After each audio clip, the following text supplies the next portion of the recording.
विद्यार्थी मित्रांनो, आज आपण या व्हिडिओमध्ये वर्ग 8वा प्रकरण 12वे एक चल समीकरणे इक्वेशन इन वन व्हेरिएबल या पाठातील 12.1 मधील आपण दुसरा प्रश्न की दुसऱ्या प्रश्नामध्ये आपल्याला 11 प्रश्न दिलेले आहेत. आज ते आपण या व्हिडिओमध्ये पाहणार आहोत. तर यासाठी आपल्याला आपण पहिला प्रश्न दिलेला आहे आपल्याला की 17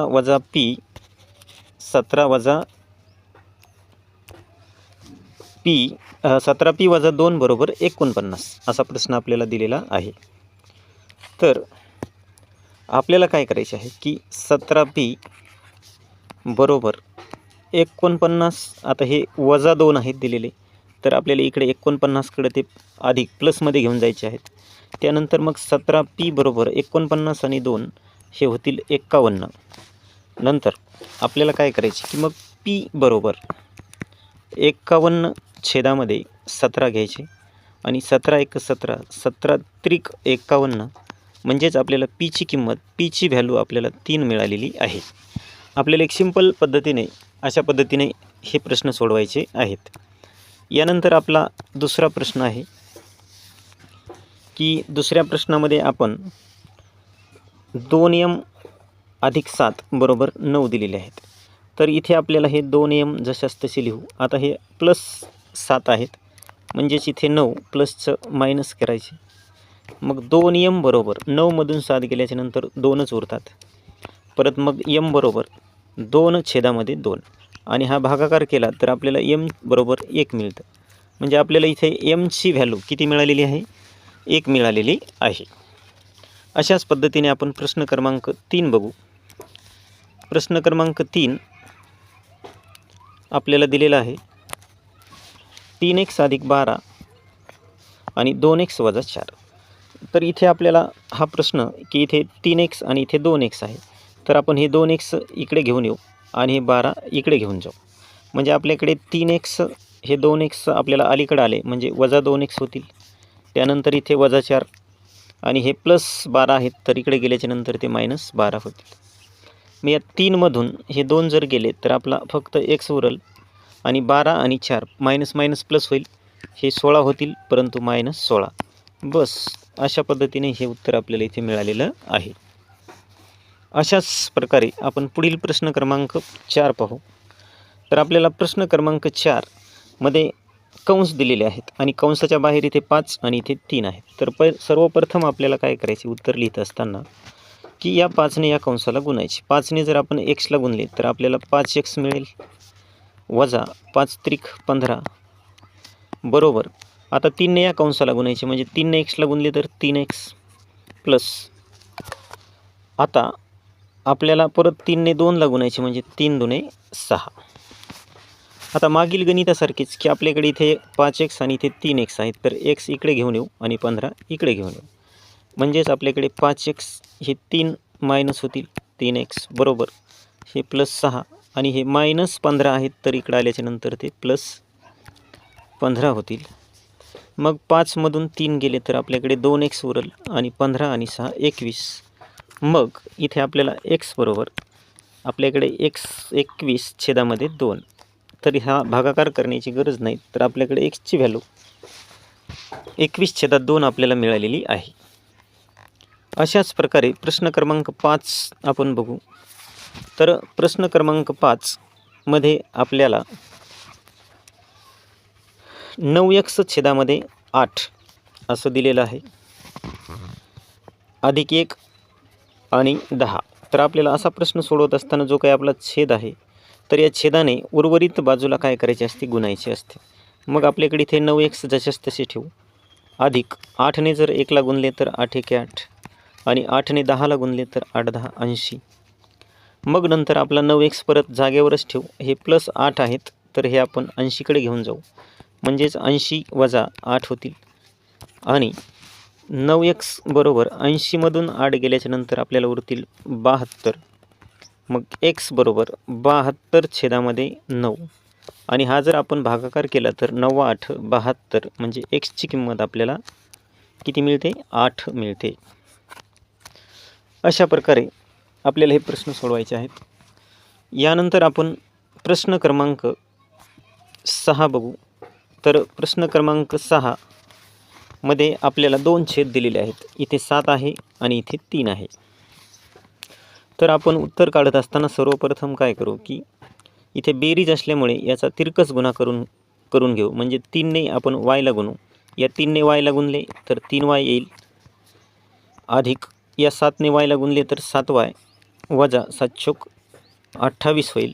आणि छेदामध्ये परत या दोन्हीचा गुणाकार करायचा. 7 त्रिक 21 आणि बाजूला जे 2 आहेत ते 2 जशास तसे राहतील. नंतर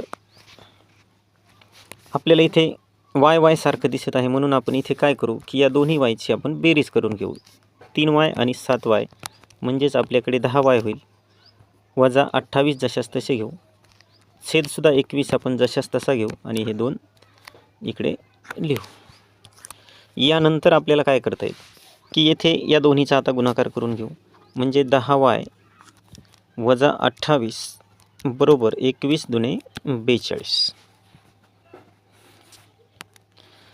आता काय करायचे, मग 10y बरोबर 42. आता हे वजा 8 आहेत, हे वजा 28 आपल्याला 42कडे गेल्याच्या नंतर ते प्लस 28 होतील.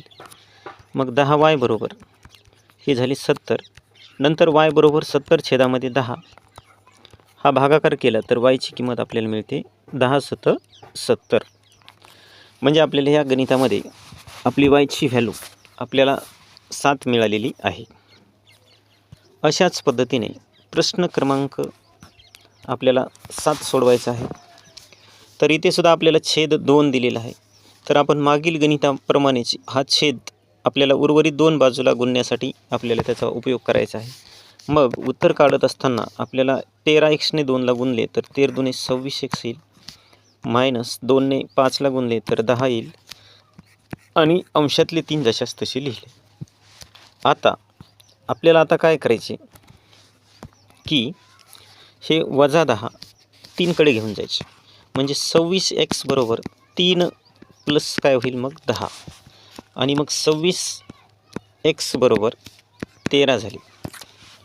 आता x बरोबर 13 छेदामध्ये 26, 13 1 13, 13 दुने 26 म्हणजे 1 छेदात आपल्याला किती मिळतात 2. मग आपली xची इथे व्हॅल्यू किती मिळालेली आहे आपल्याला 1 छेदामध्ये 2 मिळालेली आहे.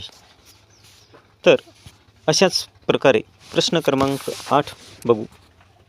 तर प्रश्न क्रमांक 8 मध्ये आपल्याला कंसाच्या बाहेर इथे 3 आणि इथे 10 दिलेले आहेत.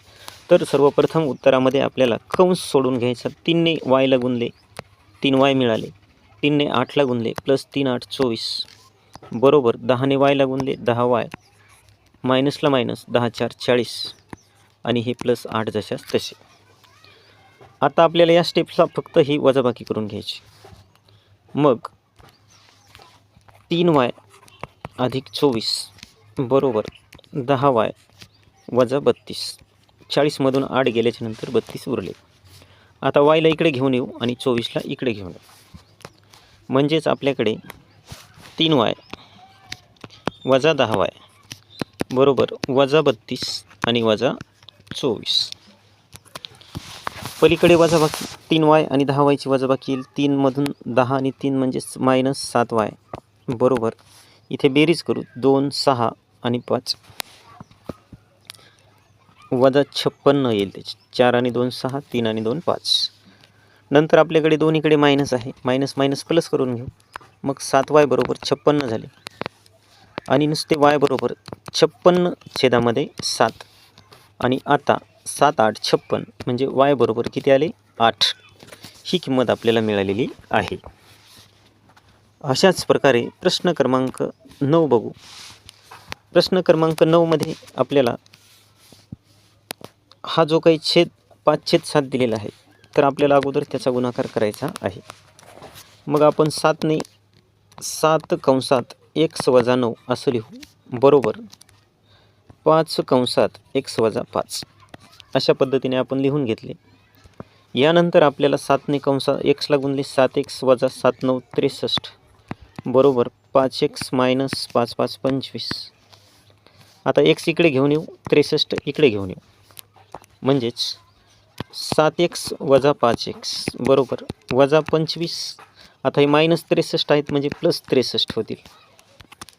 आता 7मधून 5 गेल्याच्या नंतर 2x उरले आणि 63 आणि 25ची आपल्याला वजाबाकी करायची आहे.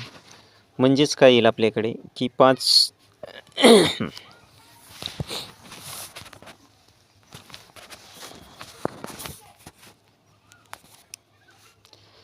63 वजा 25ची आपल्याला काय करायची आहे, वजाबाकी करायची आहे. तर आपल्याला इथे वजाबाकी मिळेल 38. म्हणजेच आपली वजाबाकी 38 आली. आता x बरोबर 38/2. मग आपल्याला काय करायचे की 2 1 2 आणि इथे 1 उरला 18 2 9 18. म्हणजे आपली एक्सची जी काही किंमत आहे तर इथे आपल्याला 19 मिळालेली आहे. यानंतर प्रश्न क्रमांक 10 पाहू. प्रश्न क्रमांक 10मध्ये आपल्याला हा जो काही 3 छेद दिलेला आहे तर या 3ने या 3 आणि 4ला आपल्याला गुणायचे आहे आणि मग त्यामुळे आपला छेद काय होईल, इथलचा कॅन्सल होईल. मग y वजा 4 अधिक 3ने 3y ला गुणले तर 9y झाले बरोबर 3 चौक 12. यानंतर हा एक y आणि हे 9y असे दोन्ही मिळून होतील आपले 10y - 4 बरोबर 12. नंतर 10y बरोबर हे -4 आपण 12कडे घेऊन जाऊ म्हणजे ते +4 होतील. आता 10y बरोबर 12 आणि 4 16 झाले. मग y बरोबर 16/10. आता इथे आपल्याला 2ने भाग द्यायचा आहे. 2 8 16 2 5 10. म्हणजे yची जी काही व्हॅल्यू आहे ती आपल्याला 8/5 मिळालेली आहे. तर अशा पद्धतीने आपण उत्तर हे काढायचे आहेत. यानंतर आपला 11 नंबरचा प्रश्न शेवटचा. तर हा प्रश्न आपल्याला त्याच पद्धतीने सोडवायचा आहे. मग इथे आपण उत्तर लिहित असताना या 4ने आपल्याला 21ला गुणायचे आहे आणि इथे आपण हे 1b, हे 2b आणि हे 3b ची आपण बेरीज केली म्हणजे 3b झाले. त्यानंतर या b सोबत आपल्याला हा 1 आलेला आहे आणि हे 2 आलेले. 2 आणि 1 अधिक किती झाले 3. आता हा गुणाकार 4 1 4 आणि 4 2 8 84. मग आता आपल्याला काय करायचे आहे की हे 3 84कडे घेऊन जायचे म्हणजे 3b बरोबर 84मधून 3 वजा करा. मग 3b बरोबर 84मधून 3 गेले तर उरतात 81. मग b बरोबर 81/3. मग काय करायचे 3 1 3 3 2 6 2 उरले 3 7 21. म्हणजे बीची जी काही किंमत आपल्याला मिळालेली आहे ती आहे 27. तर आपण आज या व्हिडिओमध्ये 12.1 सविस्तर प्रमाणे पद्धतीने घेतलेला आहे आणि तुम्हाला व्यवस्थित समजला असेल. जर हा व्हिडिओ आवडला तर व्हिडिओला लाईक करायला आणि शेअर करायला विसरू नका आणि चॅनलला सबस्क्राईब करायला विसरू नका, जेणेकरून पुढील व्हिडिओ तुमच्यापर्यंत यायला मदत होईल. धन्यवाद.